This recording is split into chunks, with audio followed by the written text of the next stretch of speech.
Dear friends, आज हम करेंगे question on residential status of individual PY 25-26 for CA inter.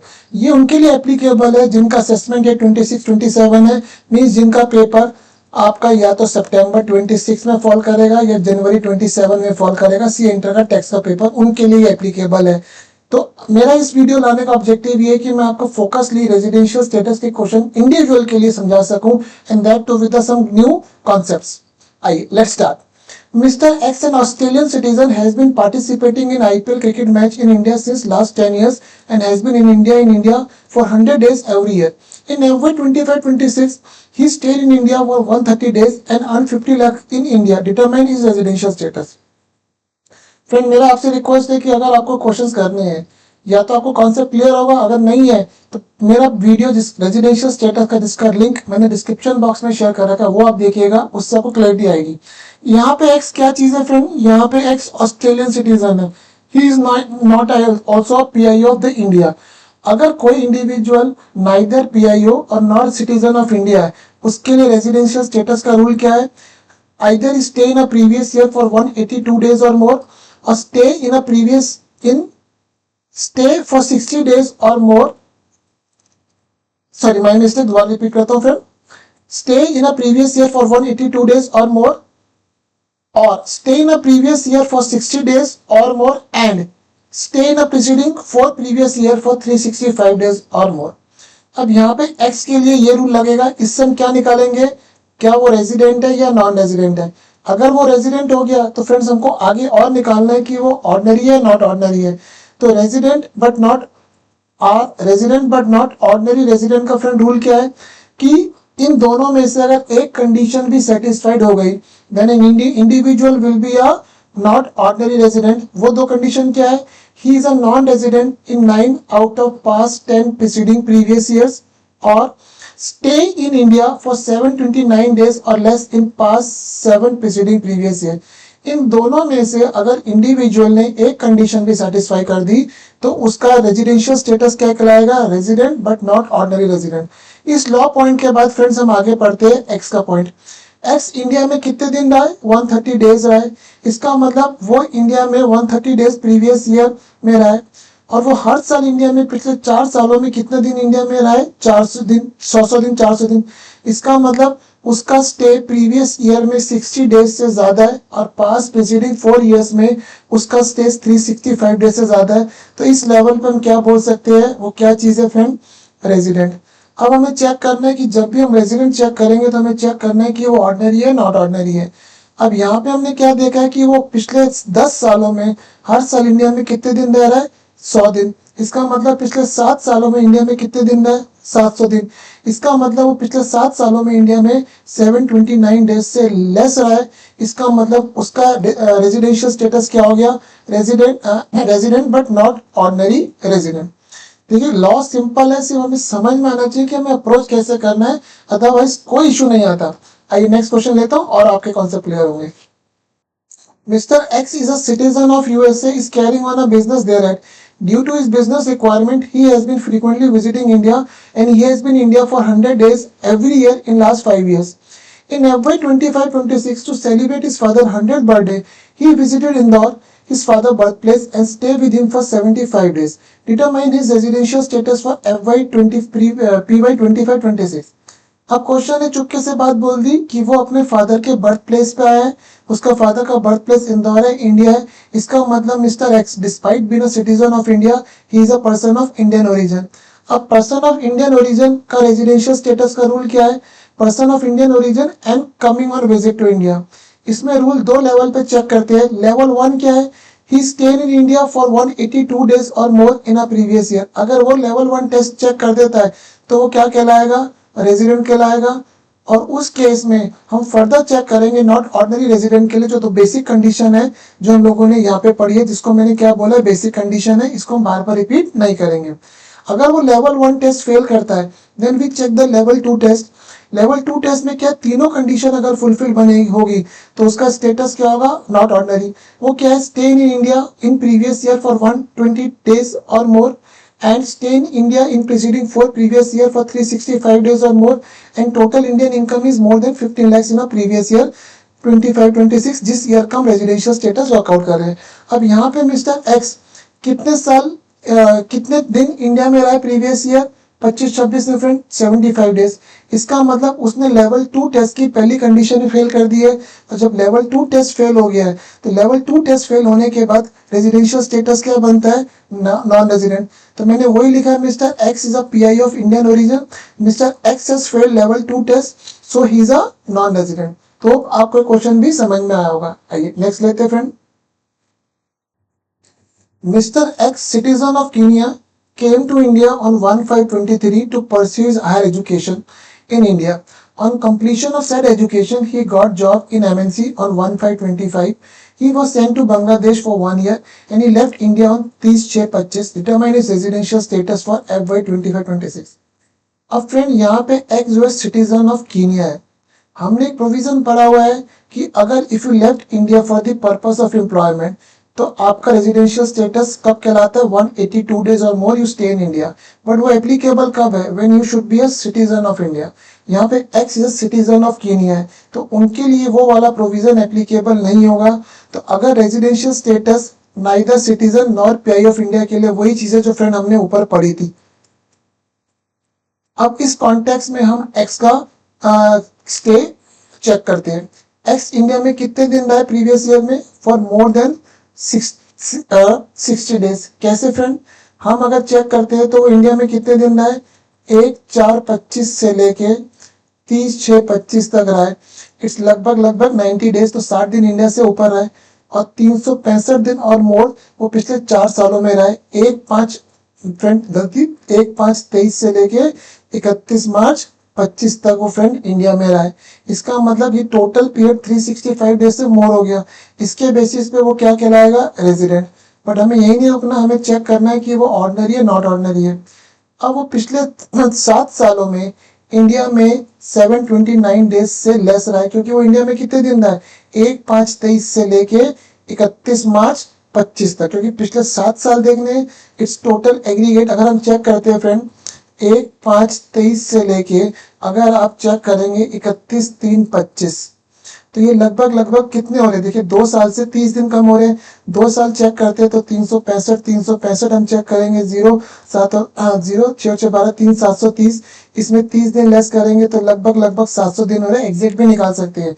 But यहाँ पे हमने देखा कि मिस्टर एक्स पिछले 7 सालों में 729 दिन से कम रहा है, तो हेंस उसका स्टेटस क्या हो गया, RNOR, resident but not ordinary resident. Friend हम आते हैं नेक्स्ट क्वेश्चन पे। Mister X, Indian citizen, left India first time on 1/1/25 for a job in USA for a year. He came back to India on 31 March 25 and join another MNC India. His salary is 4 lakh per month. Determine his residential status for FY 25-26। Friend इसके अंदर एक चीज हमें ध्यान रखनी है कि हमारा प्रीवियस ईयर 1/4/25 से 31 मार्च 26 को खत्म हो रहा है, स्टार्ट होके। वो इंडिया कब गए जॉब के लिए, 1/1/25 को। तो यहाँ पे क्या चीज है, उसके लिए जो हमने एक चीज पढ़ी हुई है, left India for the purpose of employment, Indian citizen, वो कब एप्लीकेबल होती है, when you left India for the purpose of employment in a previous year. The person has not left India for a employment in a previous year, he left up year preceding the previous year. और वो India में visit के लिए भी नहीं आ रहा, वो India में सेटल होने के लिए आ रहा है। तो यहाँ पे जो कॉन्सेप्ट लगेगा रेजिडेंशियल स्टेटस का, वो सिंपल लगेगा, citizen of India, neither living India in previous year for employment outside India, not coming on visit to India. ये दोनों चीजें कब एप्लीकेबल होती है फ्रेंड, जब citizen of India is living India in a previous year for employment और coming on visit to India. यहाँ वो जॉब के लिए कब गया है, 1/1/25 को, दैट्स बिफोर प्रीवियस ईयर। और वो इंडिया में विजिट के लिए नहीं आ रहा, वो इंडिया में सेटल होने के लिए आ रहा है। तो इसमें जो बेसिक कंडीशन है वही रूल लगेगा। अब हम चेक करते हैं, मिस्टर एक्स इंडिया में कितने दिन रहे, 31/12/25 से 31/3/26, इट्स मोर देन 60 डेज। और वो पिछले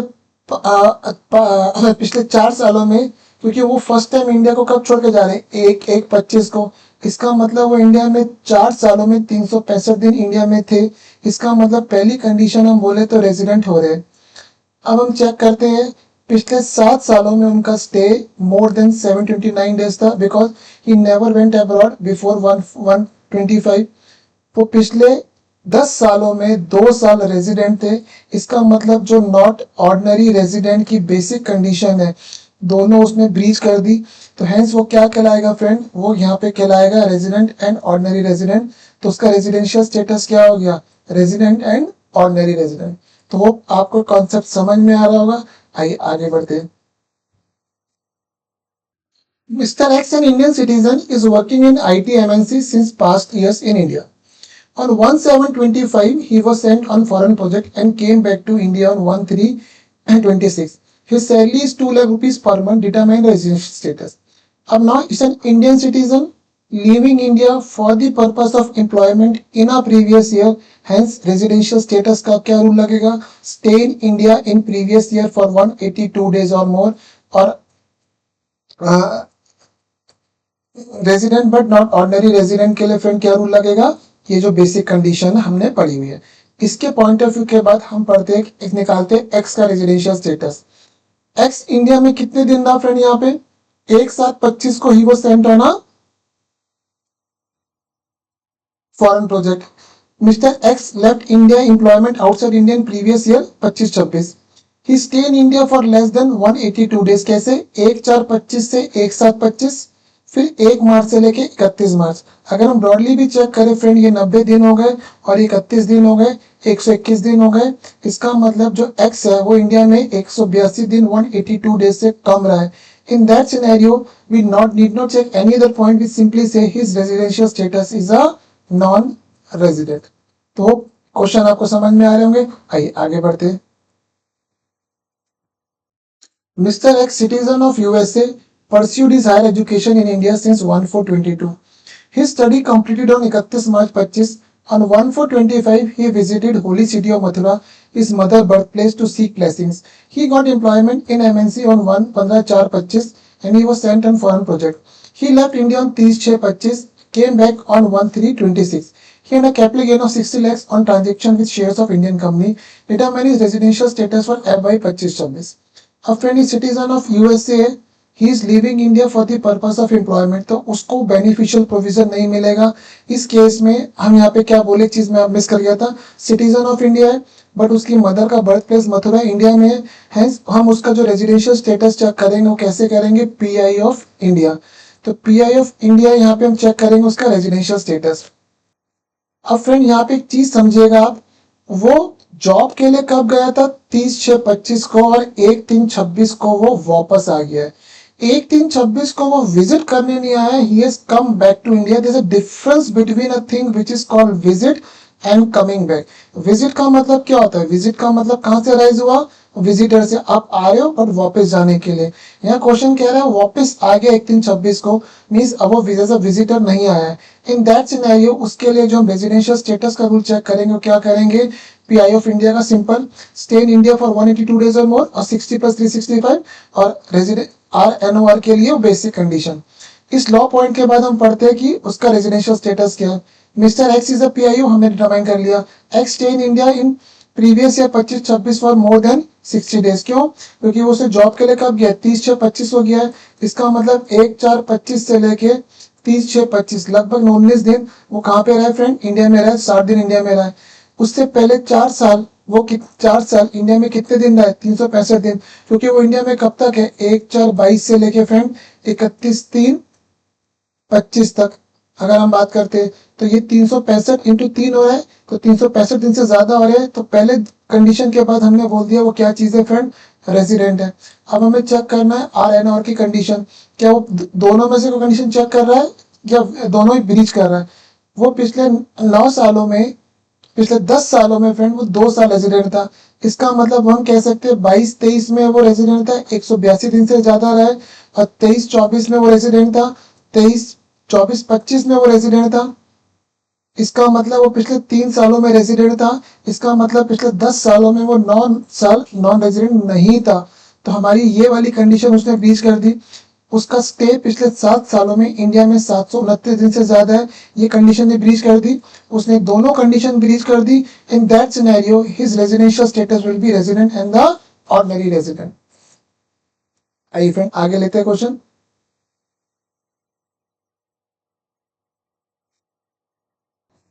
Mr. X, an Indian citizen, was working in USA since 1423 and before that he was in India. In FY 25-26, he quit his job and joined a company in India and came back to India on 15/8/26. He earned a capital gain of 60 lakhs in FY 25-26 from a sale of shares of Indian company, determining his residential status for FY 25-26. Again, Indian citizen है. He is not coming to India for the purpose of visit because उसने job छोड़ी है, job छोड़ के वो India में settle होने आया है. इस केस में जो रेजिडेंशियल स्टेटस की बेसिक कंडीशन है वो चेक करेंगे और RNOR की जो बेसिक कंडीशन है वो चेक करेंगे, क्योंकि he is not coming to India for the purpose of visit. तो वो हमने यहाँ पे पढ़ी ली है. हम सीधा कंक्लूजन पे आते हैं. वो इंडिया में कब आया? X citizen of India. वो इंडिया में आया 15/1/26 से.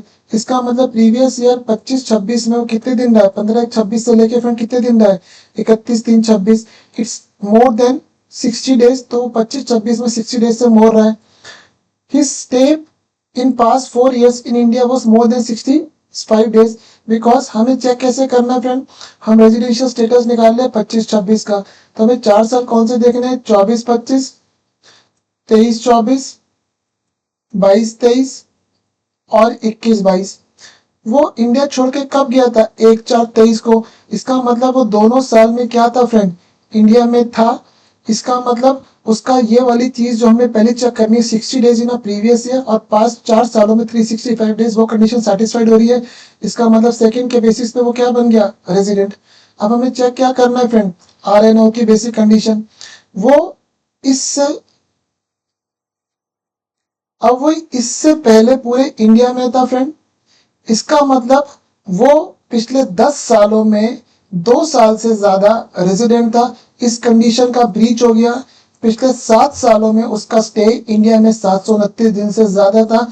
इस कंडीशन का ब्रीच हो गया. और जब इन दोनों कंडीशन का ब्रीच हो रहा है तो रेजिडेंशियल स्टेटस क्या बनेगा? Resident and ordinary resident. तो आपको क्वेश्चन समझ में आ रहे होंगे फ्रेंड. आइए नेक्स्ट क्वेश्चन टेकअप करते हैं. What would be your answer in question number 7 if X did not quit his job and comes on visit to India? Further assume that he was not a resident of USA or any other country in FY/PY 25-26. अब PI of ये कौन था friend? एक minute check कर लेता हूँ. He is citizen of India. If citizen of India comes on visit to India, तो friend residential status हम 3 पार्ट में चेक करते हैं. Level 1, stay in India for 182 days और मोर. ये अगर हो गया तो रेजिडेंट है. RNOR की बेसिक 2 कंडीशन चेक करेंगे. लेवल 1 टेस्ट फेल होता है तो हम लेवल 2 टेस्ट पे आते हैं. Which test stay in India for previous year for 120 days और more and stay in Indian preceding for previous year for 365 days और more and total Indian income is more than 15 lakhs in a previous year. ये अगर check हो जाती है तीनों condition तो उसका स्टेटस क्या होगा? Resident but not ordinary resident. और अगर लेवल 2 टेस्ट फेल होता है then we come to level 3 test. Level 3 test क्या बोलता है? He is not liable to tax in any other country on account of his residential status. That's he not being a resident of any other country and his total Indian income is more than 50 lakhs in a previous year. अगर ये condition वो satisfy करता है तो उसका status क्या होगा? Resident but not ordinary resident. और अगर वो लेवल 3 टेस्ट ही फेल कर देता है तो क्या बन जाता है? Non resident. अब यहाँ पे हम फ्रेंड चेक करते हैं उसका स्टेटस. इंडिया में वो कितने दिन रहा है फ्रेंड? यहाँ पे अगर हम चेक करते हैं इंडिया में वो फ्रेंड कितने दिन रहा? क्वेश्चन हमारा यहाँ पे वो 15/1/26 से 31/3/26. ये कितने दिन हो गए फ्रेंड? ये अगर हम काउंट करते हैं 16 दिन मेरे पास जनवरी के हो गए, 28 दिन फरवरी के हो गए, 31 दिन मेरे पास इसके हो गए. तो कितने हो गए यहाँ पे फ्रेंड? 6 और 14 15, 1 2 3 4 75 डेज वो लगभग इंडिया में रहा है. अब हम चेक करते हैं उसने पहली कंडीशन सेटिस्फाई नहीं कर रहा लेवल 1 की, लेवल 2 की नहीं सेटिस्फाई कर रहा और लेवल 3 में क्या हो रहा है friend? Not liable to tax in any other country, not being a resident of any other country. Question कह रहा है वो किसी कंट्री का रेजिडेंट नहीं है, बट यहाँ पे क्वेश्चन ने हमें इनकम के बारे में डाटा नहीं दिया है. तो हम एज्यूम कर रहे हैं कि उसकी इंडियन इनकम कुछ भी नहीं है. इसकी मतलब टोटल इंडियन इनकम क्या हो रही है? यहाँ पे